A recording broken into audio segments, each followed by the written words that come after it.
Il 13 ottobre la rivista Oltre il Muro organizza un interessante convegno su Angela Cristina Curella.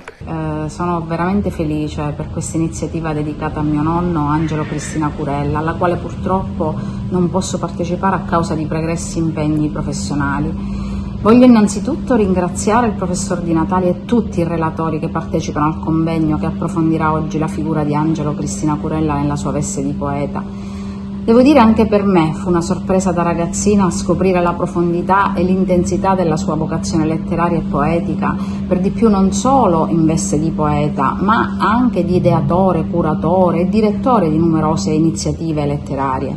In famiglia ovviamente si parlava spesso di questo suo lato della personalità, ma è ovvio che il successo professionale e sociale in ambito bancario con la Banca Popolare Sant'Angelo prevalse nettamente, mettendo in secondo piano una giovinezza piena di ideali, di iniziative, di suggestioni poetiche, al tempo stesso ricco di incontri, di idee, di progetti e di una costante ricerca dialettica, spesso complessa, sui grandi temi della vita, dell'arte, ma nel suo caso sempre con una salda fede cristiana. Angelo Cristina Curella era al tempo stesso un poeta, uno scrittore, ma anche un uomo molto concreto, molto fattivo, che amava dare corpo a progetti e idee che realmente incidessero, avessero un'importanza, un'incidenza sul presente, sulla realtà, sulla terra in cui era nato e che amava moltissimo. Sono quindi molto grata agli organizzatori e a tutti i relatori di questo convegno, che ha lo scopo di approfondire proprio la conoscenza di personalità più interessanti della nostra terra,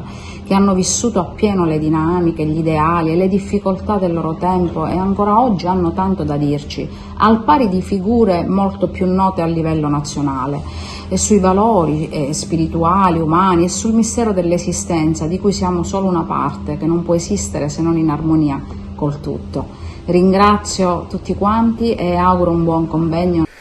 Angelo Cristina Curella, poeta siciliano del Novecento, è un autore, un letterato che va scoperto. Perché? Perché ha scritto, soprattutto nella sua età giovanile, opere di grande valore. Non solo. È un autore che va proposto ai giovani come modello di gioventù,